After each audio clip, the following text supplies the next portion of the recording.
En entendant la nourrice jouer du piano, le millionnaire est resté figé en écoutant la musique, la même que sa fille jouait avant de disparaître il y a 18 ans.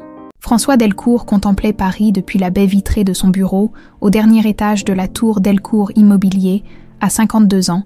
Ses tempes grisonnantes et les rides profondes autour de ses yeux trahissaient un homme vieilli avant l'âge par le poids d'un chagrin indélébile. L'empire qu'il avait bâti s'étendait désormais sur 3 pays européens, la France, la Belgique et la Suisse. Mais aucune fortune ne parvenait à combler le vide qui le consumait depuis 18 ans. Son téléphone vibra. Un message de Camille. « N'oublie pas le gala de ce soir. J'ai fait livrer ton smoking. » François soupira. Encore un gala, encore des sourires forcés et des conversations superficielles. Il se tourna vers le seul objet personnel de son bureau impeccable. Une photo dans un cadre d'argent, une petite fille aux boucles dorées, assise devant un piano blanc, souriant avec cette innocence que seuls les enfants possèdent, Valentine, la nuit du 15 décembre 2007, restait gravée dans sa mémoire comme une plaie jamais cicatrisée. La mansarde de leur propriété aux abords de Lyon brillait de 1000 feux. François et Hélène, son épouse d'alors, organisèrent leur gala annuel au profit d'une fondation pour enfants défavorisés. L'ironie du sort ne l'avait jamais quitté. « Papa, je peux jouer pour les invités ?» avait demandé Valentine, radieuse dans sa robe bleue, ses 8 ans débordant d'enthousiasme. « Bien sûr, ma chérie, après le dîner. » Ce fut la dernière conversation qu'il eut avec elle. Son dernier souvenir était celui de sa robe bleue disparaissant dans la foule alors qu'elle courait vers le jardin, puis le chaos, l'angoisse initiale, les recherches frénétiques dans la propriété, l'appel aux gendarmes, les chiens policiers reniflant ses vêtements, les hélicoptères quadrillant la région. Rien, pas un indice, pas une trace. Valentine s'était évaporée comme si elle n'avait jamais existé. Les semaines qui suivirent se transformèrent en mois. Puis, en années d'enquête, François engagea les meilleurs détectives privés, offrit des récompenses astronomiques, explora chaque piste, même les plus invraisemblables. Hélène sombra dans une dépression profonde. Leur mariage, autrefois solide comme un roc, s'effrita sous le poids de reproches muets, de culpabilités partagées, d'accusations à peine voilées. « Tu aurais dû la surveiller », murmurait parfois Hélène dans ses moments les plus sombres. « Tu étais sa mère », répondait-il.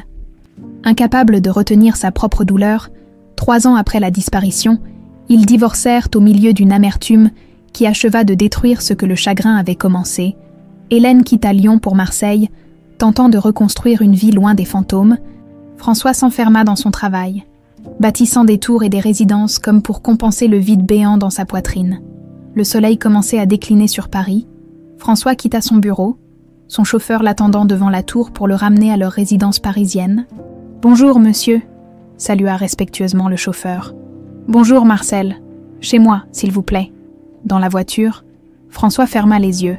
7 ans plus tôt, sa vie avait pris un tournant inattendu. Il avait rencontré Camille Duret lors d'une soirée de gala à l'Opéra Garnier. 30 ans le séparèrent de cette femme éblouissante, dont l'ambition n'avait d'égal que sa beauté. Elle l'avait poursuivi avec une détermination qui avait fini par fissurer sa solitude.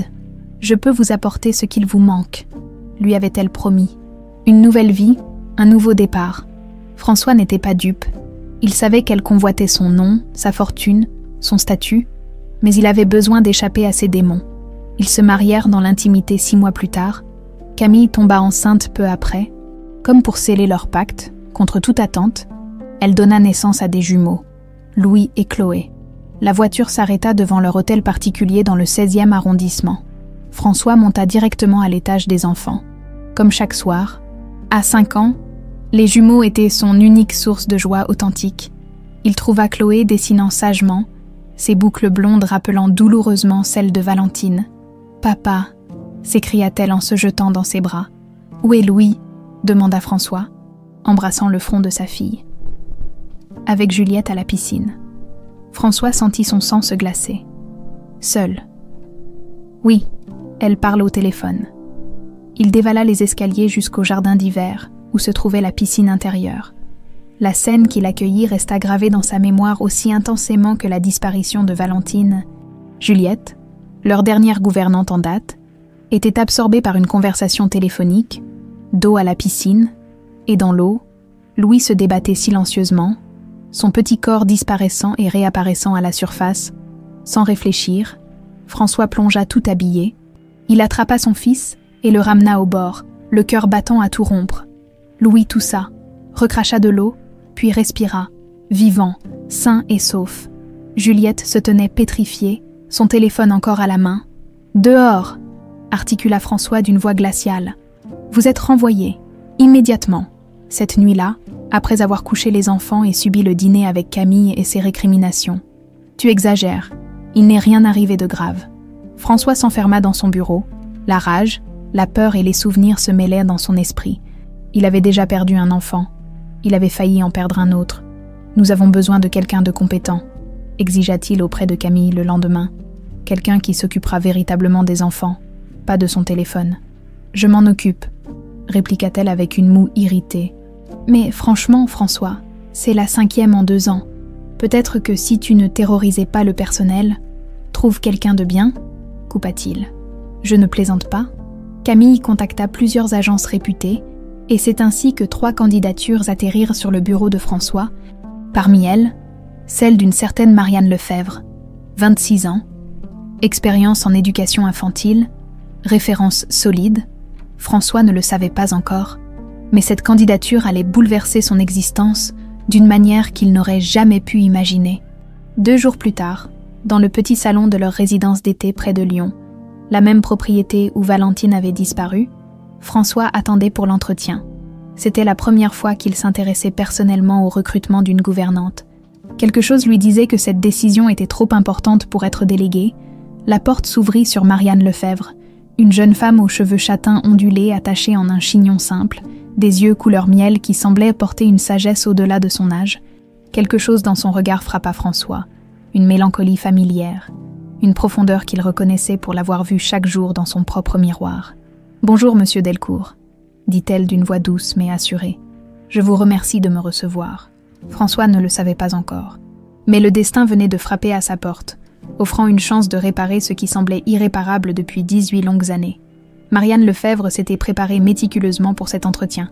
Chaque détail comptait, sa tenue sobre mais soignée, son CV impeccablement présenté, les recommandations qu'elle avait obtenues de ses précédents employeurs. Pourtant, rien n'aurait pu la préparer au choc qu'elle ressentit en franchissant les grilles de la propriété Delcourt. La demeure s'élevait majestueusement au bout d'une allée bordée de tilleuls centenaires. Ses colonnes blanches, sa façade imposante, la fontaine ornée d'anges dans la cour principale, tout lui semblait étrangement familier, comme une photographie longtemps contemplée. Une sensation de vertige la saisit brièvement, lui faisant ralentir le pas. « Mademoiselle, tout va bien ?» demanda le majordome qui l'escortait. « Oui, merci, c'est juste, impressionnant », répondit-elle en reprenant contenance. Le majordome l'introduisit dans un petit salon aux boiseries anciennes. Par la fenêtre, elle aperçut un jardin magnifique, où des massifs de jasmin embaumaient l'air. Une odeur qui fit surgir en elle un écho lointain, presque imperceptible. François Delcourt se leva à son entrée. De près, il paraissait plus humain que sur les photos des magazines économiques. Les rides au coin de ses yeux parlèrent d'une souffrance ancienne que tout son argent n'avait pu effacer. « Asseyez-vous, je vous en prie », dit-il en indiquant un fauteuil face au sien. « Votre CV est impressionnant pour quelqu'un de votre âge. Merci, monsieur. Racontez-moi votre parcours. » Marianne prit une légère inspiration. Cette partie de l'entretien, elle l'avait répétée, pas tant pour mentir que pour ordonner une vérité chaotique. J'ai grandi dans le système d'adoption. J'ai eu la chance d'être accueillie par un couple extraordinaire à l'âge de 8 ans. Ils m'ont donné stabilité et amour jusqu'à leur décès dans un accident de voiture. Quand j'avais 16 ans, elle marqua une pause, observant la réaction de François. Son regard s'était imperceptiblement adouci. J'ai terminé mes études grâce à une bourse sociale. Puis j'ai suivi une formation en éducation infantile. Travailler avec des enfants est devenu ma vocation. Peut-être parce que je comprends ce que signifie chercher sa place dans le monde. « Et votre enfance avant l'adoption ?» demanda François. La question la prit au dépourvu. Généralement, les employeurs se contentaient de ses qualifications actuelles. C'est « flou », admit-elle. Les médecins parlent d'amnésie dissociative. Je n'ai que des fragments, des sensations. Rien de concret avant mes 8 ans. François hocha la tête. l'invitant à poursuivre. Le couple qui m'a adoptée ne savait pas grand-chose de mon passé. Ils m'ont trouvée dans une institution catholique près de Dijon qui accueillait des enfants de situations compliquées. Je n'avais apparemment pas de papier, juste un prénom, Marianne. Et ces personnes qui vous ont adoptée, les Lefebvre, Claude et Marie, ils étaient enseignants tous les deux. Son visage s'illumina momentanément. Ils m'ont appris que la famille n'est pas une question de sang, mais d'amour.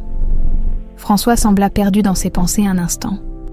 Puis il enchaîna sur des questions pratiques, sa vision de l'éducation, sa façon de gérer les conflits entre enfants, son expérience avec les jumeaux.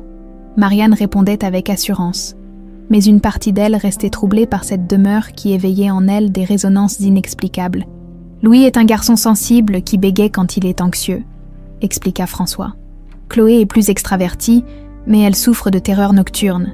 Ils ont besoin de stabilité. Les enfants expriment souvent leurs angoisses de façon détournée, » répondit doucement Marianne. « Le bégaiement et les cauchemars sont des soupapes de sécurité. Il faut les accueillir avec patience. » Quelque chose dans cette réponse sembla toucher François. Il se leva et s'approcha de la fenêtre, contemplant le jardin. « Ma première fille, Valentine, faisait aussi des cauchemars, » dit-il presque pour lui-même. Marianne sentit son cœur s'accélérer. L'entretien prenait un tournant inattendu. Elle connaissait l'histoire, bien sûr. C'était précisément ce qui l'avait amenée ici. Mais l'entendre évoquer sa fille disparue était bouleversant. « Je suis désolée pour votre perte », murmura-t-elle. François se tourna vers elle, comme surpris par cette intrusion dans ses pensées. « Pardonnez-moi, ce n'est pas très professionnel d'évoquer cela pendant un entretien. Au contraire, ça montre à quel point vous vous souciez de vos enfants. » La porte s'ouvrit soudainement sur une femme élégante d'une trentaine d'années, dont le sourire calculateur se figea à la vue de Marianne. « Camille, je te présente Mademoiselle Lefebvre », annonça François. « Mademoiselle, voici mon épouse, Camille Delcourt. » Marianne se leva et tendit la main. Camille la serra brièvement, son regard l'évaluant de haut en bas. « Enchantée », dit-elle d'un ton qui suggérait le contraire. « François, je ne savais pas que tu faisais passer les entretiens personnellement. Après l'incident avec Louis, j'ai pensé que c'était nécessaire. » Camille émit un léger soupir d'agacement. « Comme tu veux, mais n'oublie pas que nous devons être à Paris demain soir pour le gala de la Fondation Dumas. » « Je n'oublie pas. » Un silence inconfortable s'installa. Marianne sentit qu'elle était au centre d'une tension conjugale ancienne. « Si vous avez terminé, j'aimerais poser quelques questions à Mademoiselle Lefebvre, » intervint Camille, avec un sourire qui n'atteignait pas ses yeux. « Bien sûr, » répondit François. Les questions de Camille furent plus acérées, moins centrées sur les compétences professionnelles que sur le passé personnel de Marianne. Ses ambitions, sa vie privée. La jeune femme répondit avec calme, consciente du test de pouvoir qui se jouait. « Vous me semblez bien, ordinaire pour quelqu'un qui aspire à travailler pour une famille comme la nôtre, » lança finalement Camille. « L'extraordinaire, madame, n'est pas toujours là où on l'attend, » répondit Marianne avec un sourire poli. Camille haussa un sourcil, prise de court par cette répartie. « Vos références sont-elles vérifiables ?»« Absolument. J'ai travaillé pour la famille Moreau pendant 2 ans à Paris, et avant cela pour les Leclerc à Lyon. Nous verrons, » conclut Camille en se levant. « François, je te laisse conclure. Les enfants m'attendent pour leur cours d'équitation. » Une fois Camille sortie, François reprit l'entretien comme si l'interruption n'avait jamais eu lieu. « Pardonnez ma femme, elle est protectrice. C'est compréhensible. » François sembla prendre une décision soudaine. « Aimeriez-vous rencontrer les enfants maintenant ?» La question surprit Marianne. Généralement, cette étape venait après une présélection rigoureuse. Elle acquiesça néanmoins. Et François la conduisit à travers un dédale de couloirs, jusqu'à une vaste salle de jeu au premier étage.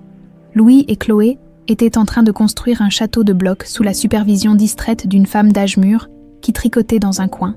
« Madame Dupont, voici Mademoiselle Lefebvre », présenta François. « Les enfants, venez dire bonjour. » Chloé s'approcha immédiatement, curieuse et souriante.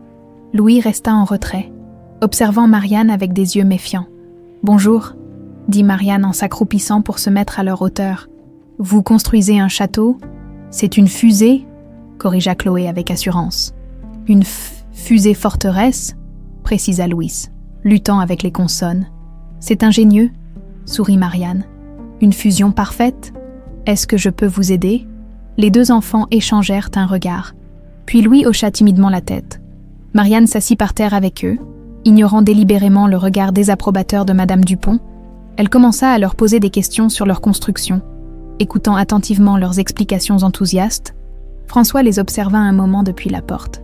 Quelque chose dans la façon dont Marianne interagissait avec ses enfants lui rappelait « Non, c'était absurde.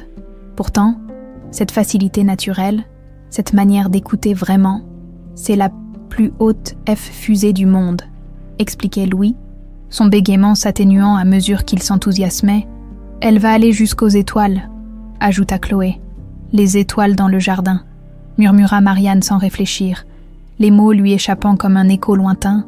François tressaillit. « Les étoiles dans le jardin » était le titre d'une mélodie que Valentine avait composée au piano, une pièce jamais écrite, jamais enregistrée. Un frisson parcourut son échine. Mais il le chassa rapidement. Simple coïncidence. Ce soir-là, après le départ de Marianne, François annonça sa décision à Camille pendant le dîner. « Je l'ai engagée. Elle commence demain. » Elle. Camille reposa sa fourchette. Cette fille banale avec son histoire d'orpheline. François, vraiment. Les enfants l'ont adorée, et ses références sont excellentes. Elle me semble, je ne sais pas, trop parfaite, peut-être. François soutint son regard. Ma décision est prise. Camille, ce qu'il ne dit pas, c'est que pour la première fois depuis 18 ans, il avait ressenti autre chose que de la douleur dans cette maison. En observant Marianne avec les jumeaux, il avait éprouvé quelque chose qui ressemblait presque à de l'espoir. La première semaine de Marianne chez les Delcourt transforma la routine des jumeaux. Ce qui était auparavant des corvées quotidiennes devint une série d'aventures captivantes. Un simple petit déjeuner se métamorphosait en expédition culinaire, où Louis et Chloé découvraient les mystères des fruits exotiques. Ranger les jouets se transformait en mission spatiale pour préparer le vaisseau avant le décollage. Commandant Louis, les blocs sont-ils sécurisés dans le compartiment alpha ? Demandait Marianne avec un sérieux qui faisait glousser le petit garçon. Oh oui, lieutenant Marianne, répondait-il, son bégaiement presque imperceptible dans ses moments de jeu. François observait parfois ses interactions depuis le seuil d'une porte. Sans se faire remarquer, il voyait comment son fils, habituellement anxieux face aux nouvelles personnes, s'épanouissait en présence de Marianne. Le bégaiement qui avait inquiété plusieurs orthophonistes s'atténuait miraculeusement quand la jeune femme l'écoutait, avec une patience infinie. Quant à Chloé, ses terreurs nocturnes s'espacèrent dès la 3e nuit. Marianne avait instauré un rituel du coucher où elle racontait des histoires apaisantes, peuplées de gardiens bienveillants qui protégeaient les rêves des enfants. « S'il y a un monstre, expliquait-elle doucement, tu n'as qu'à l'imaginer tout petit, avec une voix ridicule, et lui demander ce qui le rend si triste. Les monstres sont tristes, s'étonnait Chloé. Presque toujours, c'est pour ça qu'ils font peur. Ils ont besoin qu'on les comprenne. Ces mots semblaient avoir un effet magique. Chloé commença à dessiner ces monstres apprivoisés, créatures autrefois terrifiantes qu'elle représentait maintenant avec des sourires maladroits et des fleurs dans les mains. Une routine paisible s'installa, seulement troublée par les regards suspicieux de Camille, qui observait l'influence grandissante de Marianne avec une méfiance à peine voilée. « Elle les manipule », confia-t-elle à François un soir. « Elle joue les Mary Poppins pour te séduire. »« Me séduire », François leva les yeux de ses documents. « Ne sois pas ridicule. Elle fait simplement bien son travail. » J'ai demandé à vérifier ses références. Je l'ai déjà fait. Pas aussi minutieusement que mon détective privé. François soupira, exaspéré. Camille, c'est une simple employée qui prend soin de nos enfants. Pour la première fois, ils sont heureux avec leur gouvernante. N'est-ce pas ce que nous voulions? La vérité que François n'avouait pas, c'est qu'il éprouvait lui-même un étrange sentiment de paix depuis l'arrivée de Marianne. La demeure semblait moins hantée, moins froide, comme si une présence longtemps absente avait retrouvé sa place. Pour Marianne, cependant, chaque jour était une navigation complexe entre deux réalités. Il y avait la gouvernante attentionnée qu'elle incarnait avec sincérité, car elle aimait véritablement ses enfants, et la femme en quête de vérité, celle qui avait pénétré cette maison avec un objectif précis. 6 mois plus tôt, dans son petit appartement parisien, Marianne regardait distraitement la télévision après avoir couché les enfants de la famille Moreau. Un documentaire sur les cold cases français avait capté son attention. Surtout lorsque l'émission aborda le mystère de la disparition de Valentine Delcourt, l'une des affaires les plus mystérieuses de ces dernières décennies, expliquait le journaliste en voix off, une enfant de 8 ans, fille d'un des hommes d'affaires les plus influents de France, disparue sans laisser de traces lors d'une soirée caritative dans cette propriété. L'image de la demeure Delcourt apparut à l'écran. Marianne sentit le sol se dérober sous ses pieds. Un vertige intense la saisit, accompagné d'une nausée violente. Elle connaissait cet endroit, non pas intellectuellement, mais viscéralement. Les colonnes blanches, la fontaine aux anges, les massifs de jasmin, tout cela figurait dans ses rêves récurrents depuis l'enfance. Des images qu'elle avait toujours attribuées à son imagination fertile. Peut-être à un film vu étant petite, ressurgissaient maintenant comme des fragments d'une réalité oubliée.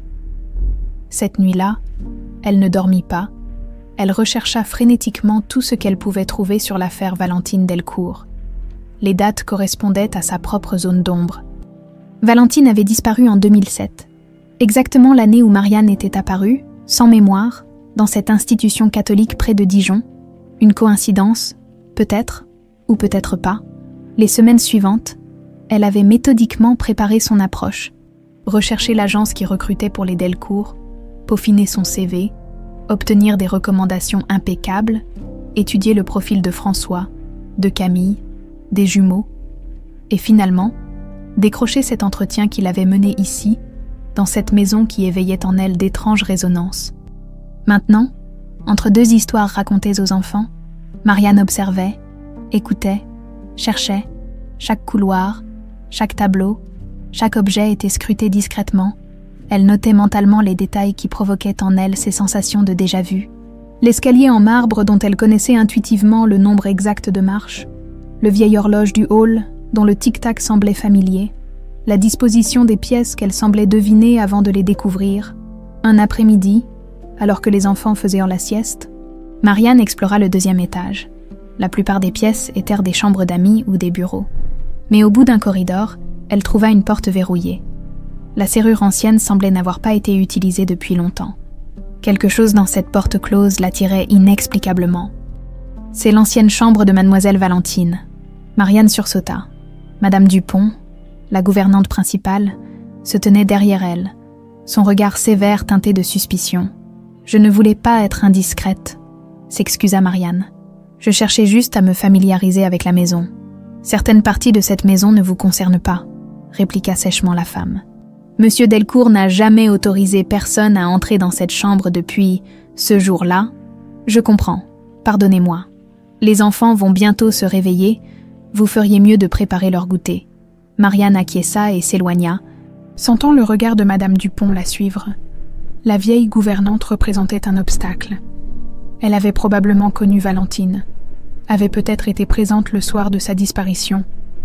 Elle pourrait être une source précieuse d'informations, mais aussi celle qui sonnerait l'alarme si Marianne se montrait trop curieuse. Ce soir-là, après avoir bordé les jumeaux, Marianne se retrouva seule dans sa chambre située dans l'aile du personnel. Elle sortit un petit carnet de son sac et commença à noter ses observations. Comme elle le faisait chaque soir, à côté de dates et de faits, elle esquissait parfois des fragments de souvenirs, ou ce qu'elle croyait être des souvenirs, une mélodie dont elle ne connaissait que quelques notes, l'emplacement d'un arbre dans le jardin, la texture d'une certaine tapisserie, était-elle folle? Cette quête avait-elle un sens? Ou projetait-elle simplement ses propres traumatismes d'enfant abandonnés sur cette histoire médiatisée? Un coup discret à sa porte interrompit ses réflexions. C'était François. « Pardonnez-moi de vous déranger si tard, » dit-il. « J'ai remarqué que la lumière était encore allumée. »« Ce n'est rien, » répondit Marianne en refermant précipitamment son carnet. « Un problème avec les enfants ? » ?»« Non, ils dorment paisiblement. »« C'est remarquable, Chloé n'a pas fait de cauchemar depuis presque une semaine. Les enfants ont souvent juste besoin qu'on écoute leurs peurs, plutôt que de les nier. » François hocha la tête, puis sembla hésiter. « En réalité, je voulais vous demander quelque chose. Cette expression que vous avez utilisée avec les enfants l'autre jour, les étoiles dans le jardin, d'où vient-elle » Marianne sentit son cœur s'accélérer. Elle n'avait aucun souvenir d'avoir prononcé ces mots. « Je ne sais pas. C'est venu naturellement. » « Pourquoi » François la dévisagea longuement, comme s'il cherchait quelque chose dans ses traits. « Ce n'est rien, une simple coïncidence. » Il se reprit. « Demain, nous partons pour Paris. Camille insiste pour emmener les enfants. J'espère que cela ne vous dérange pas de nous accompagner. Bien sûr que non. Bonne nuit. Alors, bonne nuit, monsieur Delcourt. Une fois seule, Marianne resta longtemps immobile, les étoiles dans le jardin. Ces mots avaient visiblement troublé François. Ils devaient signifier quelque chose. Mais quoi? Cette nuit-là, ses rêves furent plus intenses que jamais. Elle courait dans un jardin illuminé par des lanternes suspendues aux branches des arbres. Une musique au piano flottait dans l'air nocturne. Elle riait, insouciante. Puis soudain, une main se posait sur son épaule. Une voix d'homme, douce mais ferme. « Valentine, il est temps de rentrer. Tu dois jouer pour nos invités. » Marianne se réveilla en sursaut, le cœur battant, le visage baigné de larmes. Pour la première fois, une certitude s'imposait à elle, aussi irrationnelle que viscérale. Elle n'était pas venue dans cette maison pour découvrir une vérité extérieure à elle-même. Elle était venue pour se retrouver. Le séjour parisien dura 1 semaine. 7 jours pendant lesquels Marianne observa une autre facette de la famille Delcourt, celle des galas, des apparitions publiques, du monde extérieur, où Camille excellait et François se conformait par devoir. L'appartement du 16e arrondissement, bien que luxueux, manquait de l'âme troublante de la demeure lyonnaise. Ici, rien ne résonnait en elle. Aucun couloir ne lui semblait familier. De retour à Lyon, le printemps s'installait. Marianne établit une nouvelle routine avec les jumeaux. Matinée consacrée aux leçons ludiques, après-midi dans le jardin quand le temps le permettait, c'est là, parmi les parterres de fleurs et les arbres centenaires, que les sensations les plus intenses la traversaient. Un jour, en surveillant Louis et Chloé, qui jouaient près de la fontaine aux anges, elle s'arrêta devant un vieux marronnier, sans réfléchir. Elle posa sa main sur l'écorce rugueuse, à hauteur de sa taille. « Il devrait y avoir quelque chose ici », murmura-t-elle pour elle-même. Ses doigts trouvèrent une irrégularité dans le bois. Elle se pencha et découvrit une gravure presque effacée par le temps. Un V et un cœur maladroitement sculpté. « V, Valentine », chuchota-t-elle, le cœur battant. « Qu'est-ce que vous faites ?» Marianne se retourna vivement. Camille se tenait à quelques pas, élégante dans son tailleur crème, ses lunettes de soleil masquant son regard. « Je montrais juste aux enfants les nids d'oiseaux », improvisa Marianne en pointant les branches. « Dans le tronc », répliqua Camille avec un sourire froid. Fascinant. Elle s'approcha des jumeaux qui construisaient un barrage dans le petit ruisseau artificiel. « Louis, Chloé, votre professeur de piano attend, Marianne. Assurez-vous qu'il se lave les mains avant la leçon. » La relation entre Marianne et Camille s'était dégradée subtilement au fil des semaines. La méfiance initiale s'était muée en hostilité voilée. Camille multipliait les remarques acides, les critiques à peine déguisées, parfois devant les enfants. « Maman n'aime pas Marianne », confia Chloé un jour, avec cette franchise brutale des enfants. « Pourquoi dis-tu ça ?» demanda Marianne, déstabilisée. « Elle dit à papa que tu es compliqué », articula soigneusement la petite fille, visiblement fière d'utiliser un mot difficile. Ces tensions n'échappèrent pas à François. Un soir, après avoir accompagné les enfants à leur chambre, Marianne le croisa dans le couloir. « Un moment, s'il vous plaît, Marianne. » Il l'invita à le suivre dans son bureau, une pièce austère aux murs couverts de livres que Marianne n'avait encore jamais visités. « Je tiens à m'excuser pour l'attitude de ma femme, » dit-il en fermant la porte. « Camille peut se montrer territoriale. Ce n'est pas grave, monsieur. Je comprends. » « Non, vous ne comprenez pas. » François soupira, passant une main dans ses cheveux grisonnants. « Cette maison, elle porte beaucoup d'histoire. » Camille a toujours senti qu'elle vivait dans l'ombre d'un fantôme. Marianne acquiesça silencieusement. Valentine, le fantôme que Camille craignait, le fantôme que Marianne cherchait, que peut-être, elle était. « Les enfants vous adorent, » reprit François. Louis n'a presque plus bégayé cette semaine. Et Chloé dort enfin paisiblement. Vous avez un don avec eux. Je les aime sincèrement, répondit-elle simplement. François la regarda avec une intensité qui la mit mal à l'aise, comme s'il cherchait quelque chose dans son visage. Une réponse à une question qu'il n'osait formuler. « Vous me rappelez quelqu'un ?» dit-il finalement. Le cœur de Marianne s'arrêta un instant. « Qui donc ?» Je ne saurais dire. Il détourna le regard. Juste une impression. Après cette conversation, Marianne intensifia ses explorations discrètes. Chaque moment libre était consacré à l'observation méticuleuse de la maison, à la recherche d'objets, de photos, d'indices sur Valentine. Dans sa quête, elle commença à collecter des objets, non pas pour les voler, mais pour les tenir, les ressentir. Un ruban bleu trouvé dans une boîte à couture ancienne, une petite broche en forme de note de musique oubliée dans un tiroir du salon. Ces objets déclenchaient en elle des sensations fugaces, comme des bulles de souvenirs remontant des profondeurs. Un jour, dans une vitrine rarement ouverte du grand salon, elle découvrit une petite boîte à musique en porcelaine. La tentation fut irrésistible. Quand personne ne regardait, elle l'ouvrit délicatement. Une mélodie cristalline s'éleva. Quelques notes qui s'infiltrèrent dans son esprit comme une clé dans une serrure oubliée. Ses mains se mirent à trembler si violemment qu'elle faillit faire tomber l'objet. C'était le cadeau d'anniversaire de Valentine pour ses 7 ans. Marianne sursauta. Madame Dupont se tenait dans l'encadrement de la porte, son éternel tricot à la main. « Je suis désolée », balbutia Marianne en refermant précipitamment la boîte. « Je ne voulais pas être indiscrète. »« Vous semblez fascinée par tout ce qui concerne la petite Valentine », observa la gouvernante. Ses yeux perçants scrutant Marianne. « Pourquoi donc ? C'est une histoire tellement tragique, et je m'occupe de ses demi-frères et sœurs maintenant. Alors, Madame Dupont s'approcha, prenant la boîte des mains de Marianne pour la replacer soigneusement. Cette maison a connu trop de douleurs. Certaines blessures ne guérissent jamais, mademoiselle Lefebvre. Rappelez-vous-en. Cette nuit-là, les cauchemars de Marianne prirent une nouvelle intensité. Elle se voyait enfant, dans une voiture qui roulait trop vite. Un homme criait, paniqué, des phares aveuglants, un choc, l'eau glacée qui s'engouffrait par les vitres brisées, cette sensation d'étouffement, de paralysie, puis des bras qui la tiraient vers la surface, vers l'air, vers la vie. Elle se réveilla en hurlant. Le corps trempé de sueur, sa porte s'ouvrit brusquement. C'était François, visiblement alarmé. « Marianne, que se passe-t-il » Un cauchemar. Parvint-elle à articuler entre 2 respirations haletantes.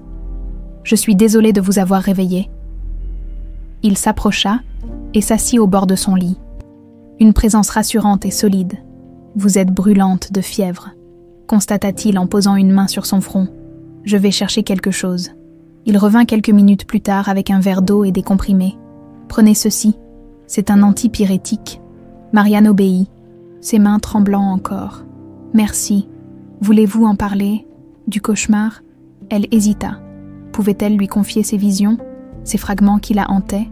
C'était l'eau, murmura-t-elle finalement. Toujours l'eau. Je me noie. Encore et encore.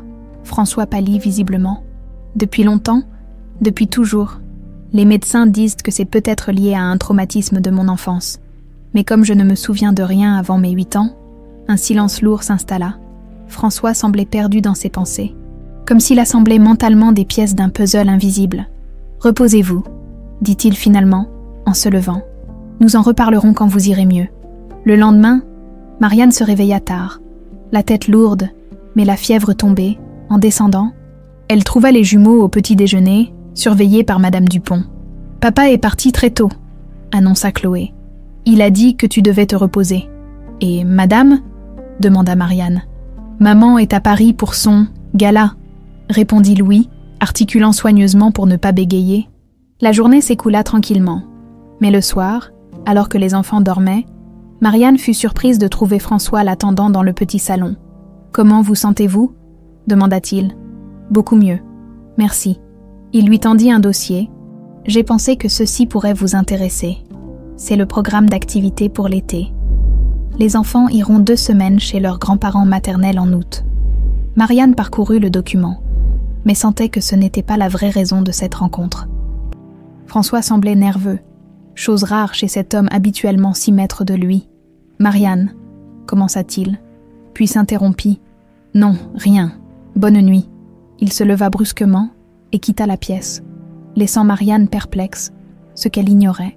C'est qu'après son cauchemar, François avait passé la journée à faire des recherches, l'histoire d'une enfant sans mémoire, recueillie près de Dijon à l'époque exacte de la disparition de Valentine, la coïncidence avec l'accident de voiture tombé dans la Saône cette même nuit, dont le conducteur fut retrouvé mort mais sans passager, ses cauchemars de noyade, Cette connexion inexplicable avec les enfants, avec la maison, et surtout, ce visage qui, lorsqu'on savait regarder, portait l'écho indéniable de celui d'Hélène, sa première femme. François Delcourt n'était pas un homme superstitieux. Il croyait aux faits, aux preuves. Mais pour la première fois depuis 18 ans, il commençait à croire aussi aux miracles. Il prit une décision. Demain, il contacterait son vieil ami à la police scientifique. Il avait besoin d'un test ADN. 2 jours s'écoulèrent sans que François ne reparle à Marianne de cette étrange soirée. Il semblait l'observer à distance, comme s'il craignait de briser quelque chose de fragile par sa simple présence. Cette attitude renforçait l'intuition de Marianne. Il savait, ou du moins soupçonnait quelque chose. Un matin, alors qu'elle accompagnait les jumeaux dans la bibliothèque pour leur lecture quotidienne, Marianne remarqua pour la première fois un détail sur une grande photographie familiale. François, plus jeune, se tenait aux côtés d'une femme élégante, Hélène, supposa Marianne, et entre eux, une petite fille aux boucles dorées souriait largement, une dent de lait manquante au milieu de son sourire. « C'est Valentine », dit doucement Chloé, qui avait suivi son regard. « Elle était votre grande sœur, n'est-ce pas ?» demanda Marianne, le cœur battant. « Oui, mais elle est partie avant notre naissance. Papa dit qu'elle est devenue une étoile. » Louis s'approcha à son tour, observant la photo. « Elle y jouait du piano. »« Comme toi. » Marianne se figea. « Comment sais-tu que je joue du piano ? Je t'ai entendu fredonner quand tu ranges, et tes 2 doigts bougent comme ça. » répondit-il en mimant des mouvements de pianiste sur une table imaginaire. Marianne n'avait jamais mentionné cette affinité. À vrai dire, elle n'avait jamais vraiment joué, hormis quelques leçons basiques à l'école. Pourtant, aussi loin qu'elle se souvienne, la musique avait toujours résonné en elle comme un langage secret, une connexion à quelque chose de plus profond. « Vous avez un piano ici ?» demanda-t-elle, presque malgré elle. « Dans le grand salon » répondit Chloé. « Mais personne n'y touche. Il est couvert d'une grande chose. Une hache-housse » précisa Louis. « Pourquoi personne n'y joue ?» Les enfants échangèrent un regard. Comme s'ils partageaient un secret. C'était celui de Valentine, chuchota finalement Chloé. Papa a dit que personne d'autre ne devait y toucher. C'est un piano sacré. Cette révélation troubla profondément Marianne. Un piano, l'instrument qui apparaissait si souvent dans ses rêves. Celui dont les notes semblaient parfois résonner dans sa tête sans raison apparente. Cette nuit-là, alors que le manoir dormait, Marianne descendit silencieusement les escaliers. La lune pleine projetait des ombres argentées à travers les hautes fenêtres, guidant ses pas comme si elle suivait un chemin lumineux, sans hésitation, comme attirée par un aimant invisible. Elle se dirigea vers le grand salon. La pièce était majestueuse même dans la pénombre, avec ses plafonds ornés de moulures et ses meubles d'époque. Et là, au centre, trônait une silhouette imposante recouverte d'un drap de velours sombre. Le piano. Marianne s'approcha, tremblante. Ses doigts effleurèrent le tissu, hésitèrent, puis le saisirent fermement pour le tirer d'un geste fluide. Le piano apparut, magnifique dans sa simplicité, un grand piano à queue blanc nacrée, dont l'ivoire des touches brillait doucement sous les rayons lunaires. Marianne resta immobile un long moment, paralysée par la beauté de l'instrument et par l'émotion qui l'envahissait. Puis, comme dans un rêve, elle s'assit sur le banc. Le contact du bois poli sous elle réveilla une sensation familière. Ses mains se positionnèrent très naturellement au-dessus des touches, sans qu'elle ait à y penser, et elle commença à jouer. La mélodie qui s'éleva n'était pas celle d'une débutante tâtonnant sur un clavier. C'était une composition complexe et émouvante, aux harmonies subtiles et aux modulations audacieuses, bien trop sophistiquées pour quelqu'un sans formation musicale avancée. Les notes s'égrenaient comme des perles sous ses doigts, qui semblaient se souvenir d'une danse oubliée, une valse mélancolique et pourtant pleine d'espoir, qui parlait d'innocence et de rêves d'enfant. Marianne jouait les yeux fermés, transportée. Des larmes coulèrent sur ses joues sans qu'elle s'en aperçoive. Son corps entier vibrait au rythme de cette musique qui venait d'ailleurs, d'un passé enfoui. D'une identité perdue, à l'étage, François s'éveilla brusquement. La musique avait pénétré ses rêves avant de le tirer vers la réalité. Pendant un instant suspendu, il crut avoir imaginé ces notes, comme tant de fois depuis 18 ans, où il avait cru entendre Valentine jouer dans le silence de la nuit. Mais cette fois, la musique persistait, et il la reconnut immédiatement. Étoile dans le jardin. La composition que Valentine avait créée à 7 ans, jamais écrite sur une partition, jamais enregistrée, connue uniquement de lui, d'Hélène et de leur fille.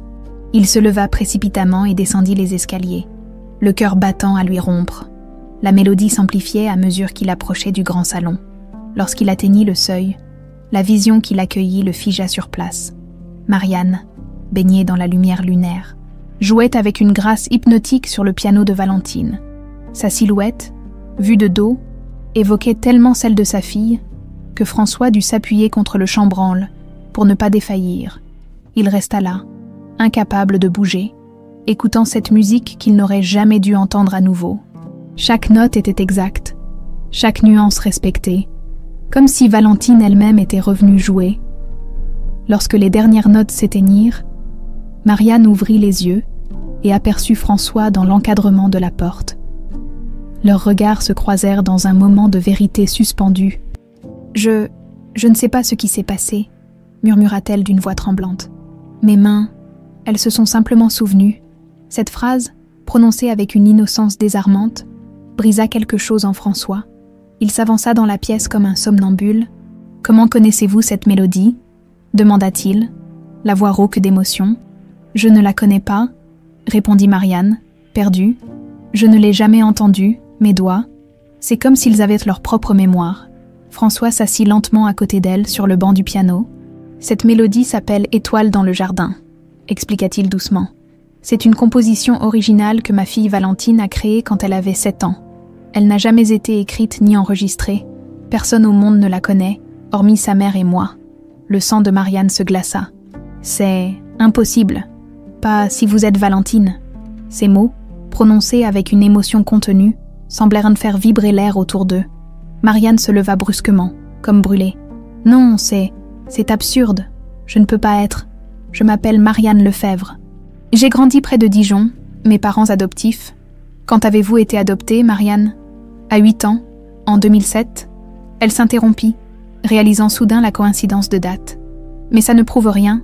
Des milliers d'enfants sont adoptés chaque année. » François la regardait avec une intensité douloureuse. « Des milliers d'enfants, oui, mais combien jouent Étoile dans le jardin sans jamais l'avoir apprise ?»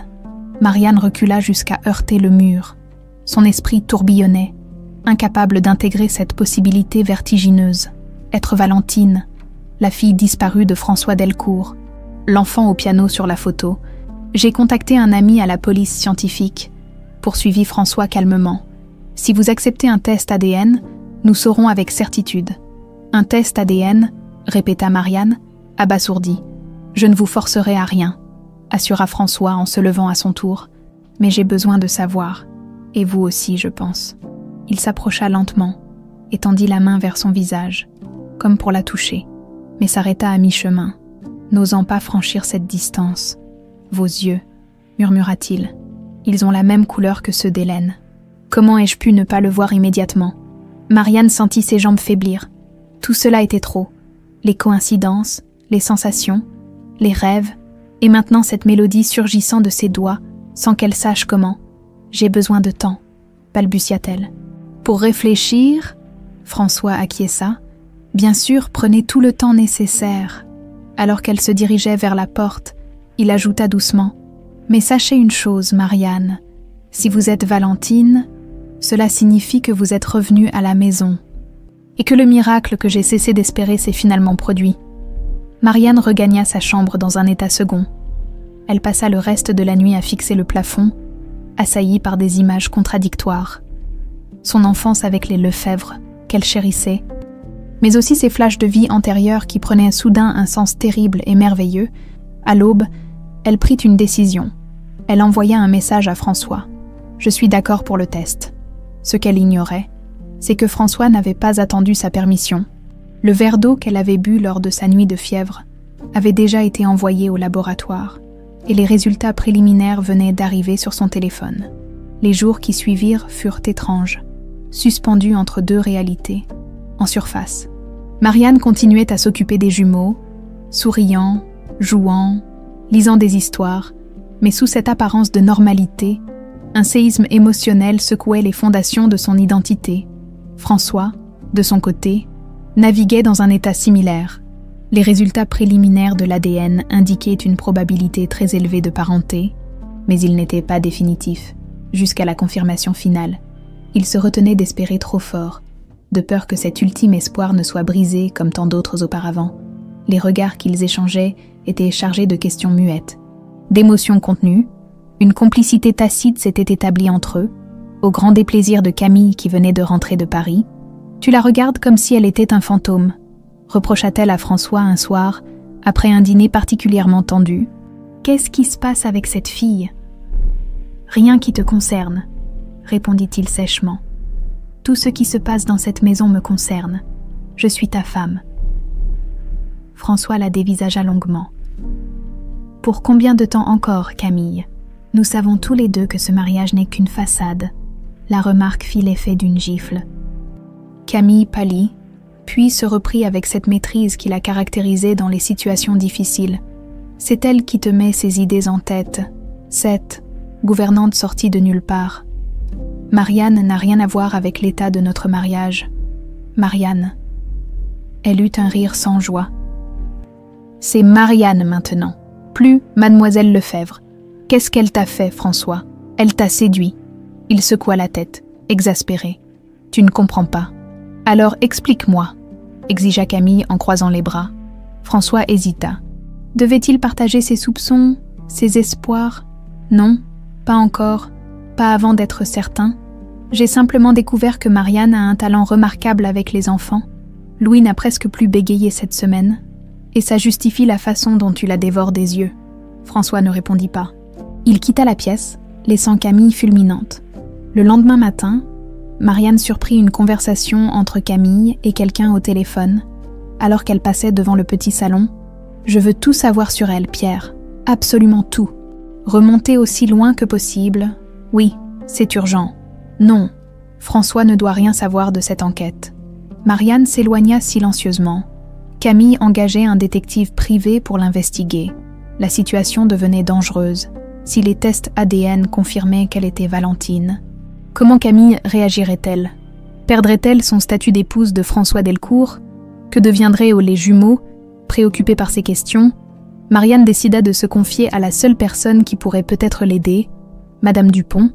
La vieille gouvernante connaissait la maison, la famille, et surtout, elle avait connu Valentine. Elle la trouva dans la lingerie, inspectant méticuleusement des draps fraîchement repassés. « Madame Dupont, puis-je vous parler un moment ?» La femme leva les yeux. Surprise par cette requête inhabituelle, « Bien sûr, mademoiselle. » Marianne ferma doucement la porte derrière elle. « Vous travaillez pour la famille Delcourt depuis longtemps, n'est-ce pas ?»« 32 ans, » répondit fièrement la gouvernante. « J'étais déjà là quand monsieur François a épousé sa première femme. Alors vous avez connu Valentine ?» Un voile de tristesse passa sur le visage ridé. « Oui, une enfant lumineuse. Sa disparition a brisé cette maison. » Marianne prit une profonde inspiration. « Que diriez-vous si Valentine n'avait pas vraiment disparu, si elle était revenue ?» Madame Dupont laissa tomber le drap qu'elle tenait. « Que voulez-vous dire? C'est compliqué, mais disons, hypothétiquement, que Valentine ait pu survivre, qu'elle ait perdu la mémoire et qu'elle soit revenue ici, des années plus tard, sans savoir qui elle était vraiment. » La vieille femme scruta intensément le visage de Marianne, ses yeux s'écarquillant progressivement à mesure que la compréhension s'installait. « Mon Dieu !» souffla-t-elle. « C'est pour ça que monsieur François, que vous... » Elle s'interrompit, portant une main à sa bouche. « Je ne suis sûre de rien, » précisa rapidement Marianne. « Mais il y a des coïncidences troublantes, et j'ai des souvenirs. »« Des sensations, vos yeux, » murmura Madame Dupont. « J'ai toujours pensé qu'ils me rappelaient ceux de Madame Hélène, et cette façon que vous avez de pencher légèrement la tête quand vous écoutez les enfants, exactement comme Valentine. » Marianne sentit son cœur s'accélérer. « Alors vous pensez que c'est possible? Dans cette maison, ma petite, j'ai appris que tout est possible. » La gouvernante hésita, puis ajouta « Il y a quelque chose que je devrais peut-être vous montrer. » Elle se dirigea vers une commode ancienne au fond de la pièce et ouvrit le dernier tiroir. Sous une pile de linge, elle sortit une petite boîte en bois. « J'ai gardé ceci toutes ces années. Monsieur François avait ordonné que toutes les affaires personnelles de Valentine soient enfermées dans sa chambre. Mais ce bracelet, Elle l'avait laissé ici, dans la lingerie, le jour même de sa disparition. Elle l'avait enlevé pour jouer dans le jardin. Madame Dupont ouvrit la boîte et en sortit un délicat bracelet d'enfant en argent, orné d'un petit pendentif en forme de note de musique. « Il y a une inscription », précisa-t-elle en le tendant à Marianne. Les doigts tremblants, Marianne retourna le pendentif et lut les mots gravés en minuscules caractères. « Pour Valentine, ma petite étoile, papa. » Une vague de vertige la submergea. Elle dut s'appuyer contre la commode pour ne pas tomber. « Puis-je le garder un moment ?»« Bien sûr, » acquiesça Madame Dupont avec un sourire ému. « Il vous appartient, après tout, si ce que nous pensons est vrai. » Ce soir-là, Marianne contempla longuement le bracelet dans la solitude de sa chambre, le touchant, le retournant entre ses doigts, cherchant une connexion, un souvenir tangible. Rien ne vint, juste cette sensation persistante de justesse, comme si l'objet appartenait naturellement à son poignet. Un coup discret à sa porte interrompit sa méditation. C'était François, l'air grave. « Puis-je entrer un instant ?» Elle acquiesça, cachant instinctivement le bracelet dans sa poche. « J'ai reçu les résultats complets du test ADN », annonça-t-il sans préambule, sa voix contrôlée trahissant néanmoins une émotion profonde. Marianne sentit son cœur s'arrêter. Et 99,9% de compatibilité. Il la regarda intensément. « Vous êtes ma fille, Marianne. Vous êtes Valentine. » Le monde sembla basculer autour d'elle. Malgré tous les indices, toutes les sensations, entendre ces mots prononcés avec certitude rendait la réalité écrasante. « Comment est-ce possible ?» murmura-t-elle. « Comment ai-je pu survivre, disparaître, oublier ?» François s'assit lentement sur la chaise près de la fenêtre. « J'ai une théorie, mais pas de certitude. La nuit de votre disparition, il y a eu un accident à environ 30 km d'ici. Une voiture est tombée dans la Saône. Le conducteur a été retrouvé mort, mais il y avait des rumeurs selon lesquelles un enfant aurait été aperçu sur les berges, plus en aval. Un enfant. » Marianne sentit un frisson la parcourir. « La police a enquêté, mais n'a rien trouvé à l'époque. Je n'ai pas fait le lien avec votre disparition. C'était trop loin, trop improbable. Vous pensez que j'étais dans cette voiture? Pourquoi? Je ne sais pas encore. Un enlèvement qui a mal tourné, un ravisseur pris de panique. » La police rouvrira l'enquête avec ces nouvelles informations. Ils restèrent silencieux un moment, assimilant l'ampleur de cette révélation. Puis, lentement, Marianne sortit le bracelet de sa poche. « Madame Dupont m'a donné ceci aujourd'hui. » François pâlit en reconnaissant le bijou. Ses mains tremblèrent légèrement lorsqu'il le prit. « Je vous l'ai offert pour vos 6 ans.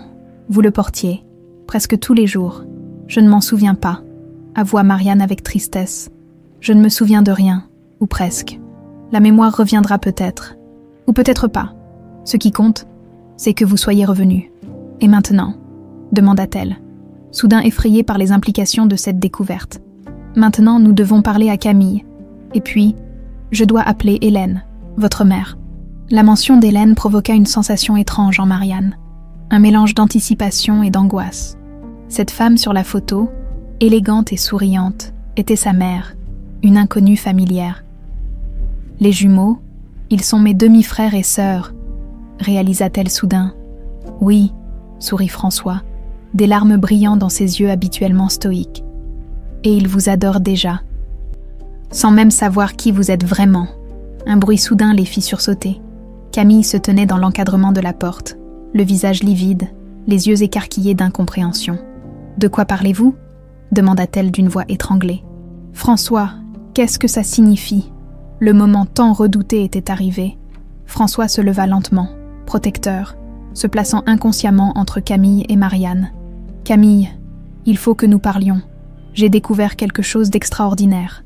Tu as perdu la tête, » murmura-t-elle, son regard alternant entre son mari et Marianne. « Cette fille t'a manipulé, François, c'est évident. J'ai des preuves scientifiques, Camille, des tests ADN.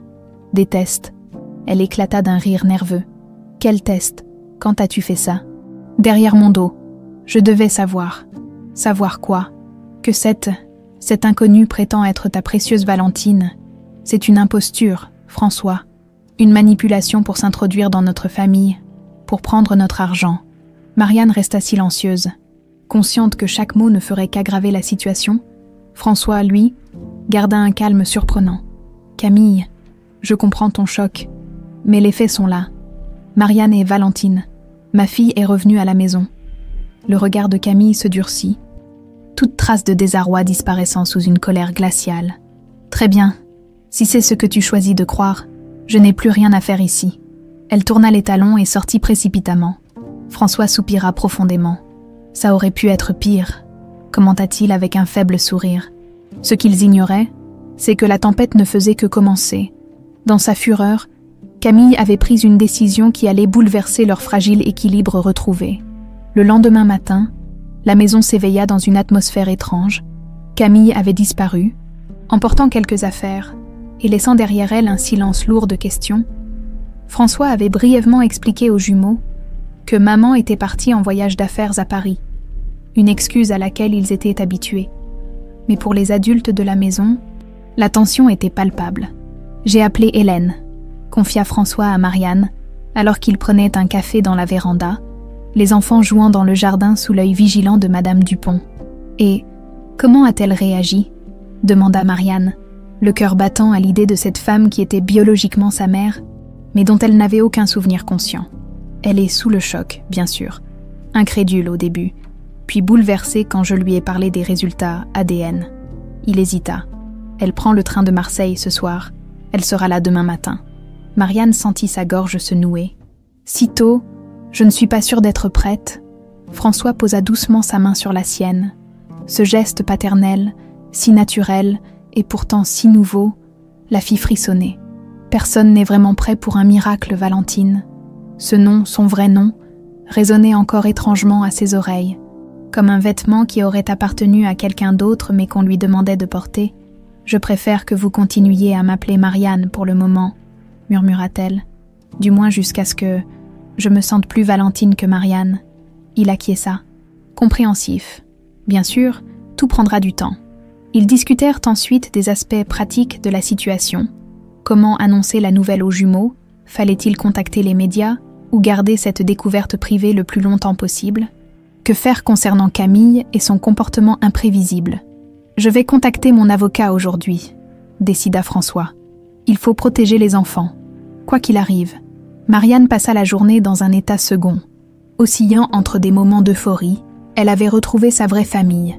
Et des phases d'angoisse profonde, qui étaient-elles vraiment? Valentine ou Marianne? Ces deux identités pouvaient-elles coexister? Et qu'adviendrait-il de tous ces souvenirs qu'elle chérissait? Son enfance avec les Lefebvre, ses études, ses premières expériences professionnelles, était-il moins réel, moins important maintenant qu'elle connaissait la vérité? En fin d'après-midi, alors que les jumeaux faisaient leur sieste, Marianne se retrouva à nouveau devant cette porte verrouillée du 2e étage. La chambre de Valentine. Sa chambre, autrefois. « Vous cherchez ceci ?» Elle sursauta. François se tenait à quelques pas, tenant une petite clé ancienne. « Je pensais que ce serait peut-être le moment, » dit-elle, hésitante. Il acquiesça gravement et lui tendit la clé. « C'est à vous de décider quand vous serez prête. » Marianne prit l'objet, sentant son poids symbolique dans sa paume. « Merci. Prenez votre temps, » ajouta François avant de s'éloigner, la laissant seule face à cette porte et à tout ce qu'elle représentait. Marianne resta immobile longtemps, fixant la serrure, la clé tremblant légèrement dans sa main. Entrer dans cette chambre, c'était comme ouvrir la boîte de Pandore. Que se passerait-il si ses souvenirs revenaient soudainement, comme un raz de marée? Serait-elle toujours Marianne après cela? Finalement, elle glissa la clé dans sa poche. Pas maintenant, pas encore. La soirée fut étrangement douce.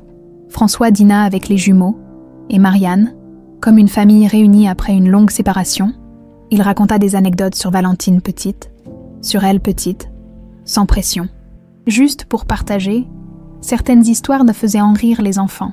D'autres provoquaient en Marianne des échos lointains, comme des reflets déformés dans une eau trouble. « Tu jouais tout le temps du piano », expliquait Louis en mordant dans une pomme. « Pas tout le temps », corrigea gentiment François. Mais c'est vrai que Valentine avait un don rare. Elle a composé une chanson, intervint Chloé avec l'assurance de ceux qui répètent une légende familiale. Elle s'appelait « Étoile dans le jardin », compléta François en regardant Marianne. Un frisson parcourut son échine. Cette mélodie qui avait surgi spontanément de ses doigts, comme un fantôme musical, après le coucher des enfants. Un orage éclata soudainement, le ciel de juin s'obscurcit brusquement, comme si la nuit était tombée en avance. Des éclairs déchirèrent l'horizon, suivis du grondement sourd du tonnerre. La pluie se mit à battre violemment contre les fenêtres. Marianne observait ce déchaînement depuis sa chambre, hypnotisée par la danse furieuse des éléments. L'orage avait toujours exercé sur elle une fascination particulière. Mêlée d'une angoisse inexplicable, cette sensation de forces incontrôlables, de chaos imminent, un éclair particulièrement violent illumina la propriété, suivi presque immédiatement d'un coup de tonnerre assourdissant. Les lumières vacillèrent, puis s'éteignirent. La maison plongea dans l'obscurité. Par réflexe, Marianne attrapa son téléphone pour s'éclairer. Elle entendait déjà l'agitation dans les couloirs. Madame Dupont qui rassurait les jumeaux réveillés par le bruit. François qui donnait des instructions pour les bougies et les lampes de secours. Puis, dans le silence relatif entre deux grondements, elle perçut autre chose.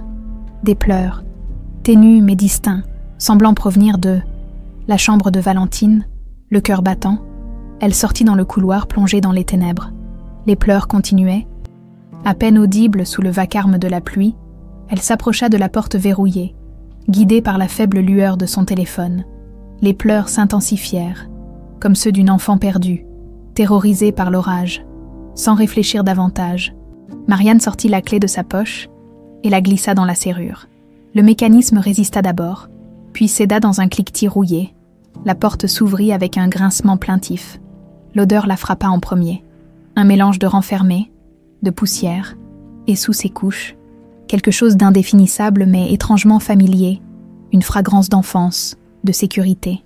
Son téléphone éclaira faiblement la pièce, une chambre d'enfant figée dans le temps, un lit à baldaquin au drap rose pâle, impeccablement fait comme si on attendait encore son occupante, des étagères chargées de livres et de peluches, un petit bureau où s'alignaient des cahiers jamais rouverts, et partout, des papillons, des mobiles suspendus au plafond, des motifs sur les rideaux, des décorations murales, une obsession délicate et colorée.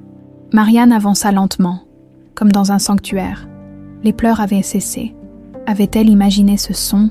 L'orage continuait à gronder, illuminant par intermittence la pièce à travers les rideaux entr'ouverts. Sur la table de nuit, un cadre attira son regard. Une photo de Valentine, d'elle, assise au piano blanc, concentrée, les mains positionnées exactement comme Marianne les plaçait instinctivement. La ressemblance était frappante, indéniable. À côté du lit, une peluche usée attendait, un lapin gris aux longues oreilles tombantes. Visiblement aimé et câliné pendant des années, Marianne le prit doucement. Quelque chose en elle reconnut instantanément cet objet, comme si ses mains se souvenaient de sa texture, de son poids. « Monsieur Floppy », murmura-t-elle, le nom surgissant de nulle part. Un éclair particulièrement violent illumina la pièce, projetant son ombre démesurée contre le mur. Dans ce bref instant de clarté aveuglante, Marianne aperçut son propre reflet dans le miroir de l'armoire. Une jeune femme tenant une peluche d'enfant, à côté du portrait d'une petite fille aux boucles dorées, passé et présent superposés dans un tableau saisissant.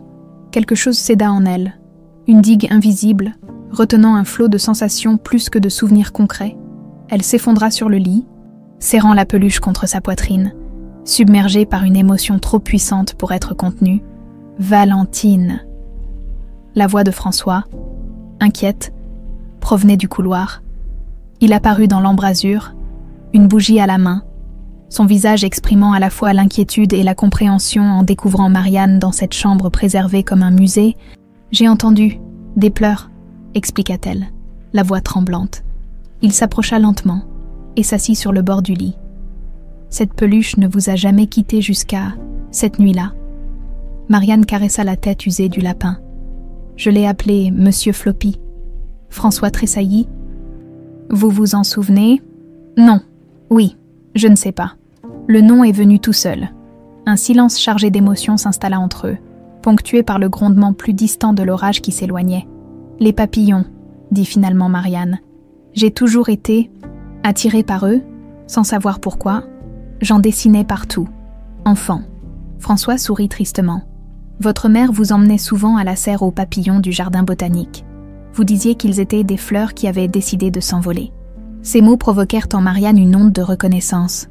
Pas un souvenir net, mais une impression de justesse, comme si une pièce manquante retrouvait sa place dans un puzzle intérieur.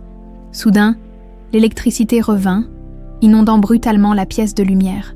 Marianne cligna des yeux, désorientée par ce retour abrupt à la réalité.